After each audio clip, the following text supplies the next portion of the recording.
Hi guys, welcome! In this video, we'll showcase the DPS potential of the brand new The Nameless hero class in the beta test server. We've already had a sneak peek at some of his abilities in one of my previous videos. This time, I'll show you whether the Nameless can take down dungeon bosses with his damage output. Alright, without further ado, let's begin. First up, here's a quick overview of the build I'm using for this showcase. For stats, I focused first on maximizing luck to take advantage of his impermanence passive skill, which significantly increases his physical pen and reduces the upper limit of the damage he receives. I also maxed out strength to boost his raw physical attack and put the remaining points on wit to increase his HP pool for better survivability. I didn't put any points on Agi since the Nameless can already reach 480% attack speed just from his innate Agi bonus. For advanced runes, I aim to max out his core passive skill to level 7. This allows him to summon a Perfect Phantom, a powerful clone that fights alongside him and plays a big part in increasing his damage potential. In terms of gears, I'm using a standard melee physical auto-attack setup with high critical damage. For headwear, I equipped the gold foil fox mask and embroidered chest, both of which scale well with his high luck stat. I've prepared two builds depending on the boss I'm facing, a holy build against dark and undead element MVPs, and a water build against fire element MVPs. I'll break down my full stat, upgrades, and gear setup in a separate video, so stay tuned for that. Now let's see how the Nameless performs in some of the current late game PVE instances. Before entering the dungeon, I prep with meal base, awakening potion, alloys, and 6 stacks of original will ice cream. Even though Dagger has a 50% penalty against large size, he doesn't need to pop a precision stone due to the Curse Reverse passive skill. All in all, with self buffs, here are the stats I end up with using the holy build and water build. First, I'll try if the Nameless can solo clear Ponipus Secret Bomb. Since Ancient Fantastic Dragon is of undead element, I'll use my holy build for this run. Before initiating combat, I place a Shadow Firebrand in a safe spot. This sets my resurrection point in case I take a fatal blow. After that, I activate Fatal Gaze to boost my AA and skill damage by 30%, followed by Shadow Fire Substitute to summon the Perfect Phantom. From there, I turn on Auto Combat to Auto Attack and cast Supersonic Strike. I also mark the boss with Destined Death to increase the damage it takes by 50%. I use Phantom Execution and Assassination Formation manually, not just for damage but also to dodge incoming damage.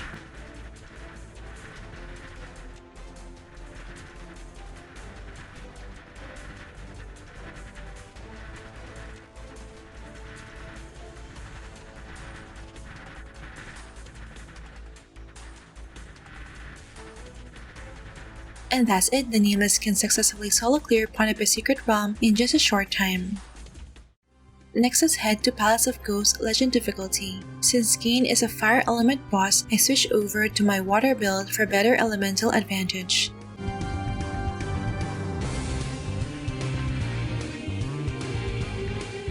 The damage of my Supersonic Strike can reach up to 7.5 million against Kain, allowing me to quickly shred his HP. One thing I really like about the Nameless is his anti-fatal mechanic. You'll see here I nearly died from burn damage, but I was able to warp back to my Shadow Firebrand with full HP thanks to its effect.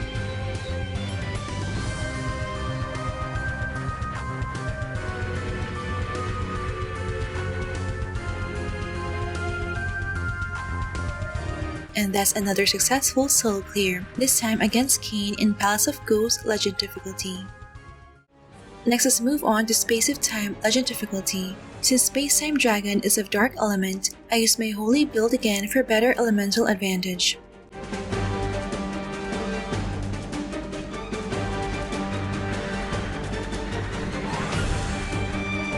Here, my Supersonic Strike damage can only reach up to 3 million, so it takes a bit longer to bring down the boss.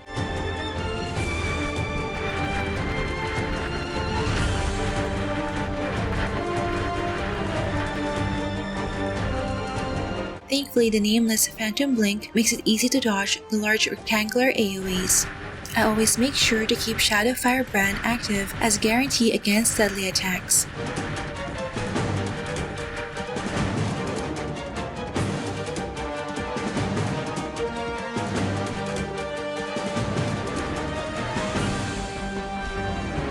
And once again, the Nameless was able to solo clear the instance. Finally, let's evaluate the Nameless performance in Oracle Elite 18. The MVPs this week are Lord of House of Cards, Bloody Murderer, and Archangeling. Here I just tweak my holy build and use neutral element since I need to equip an Orc Hero card in my headwear slot to avoid getting stunned. I also swap out my Minoru star card to Goblin Leader star card to help with sustain.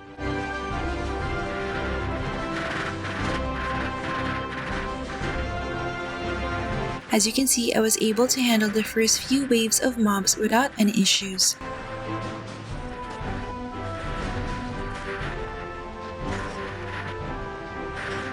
I also took down the Lord of House of Cards pretty easily.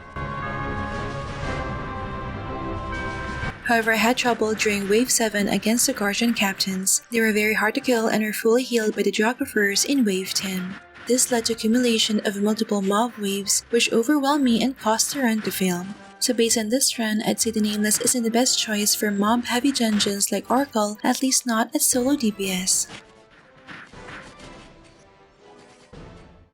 And there you have it, that wraps up the showcase of the Nameless performance in the current late-game PVE dungeons.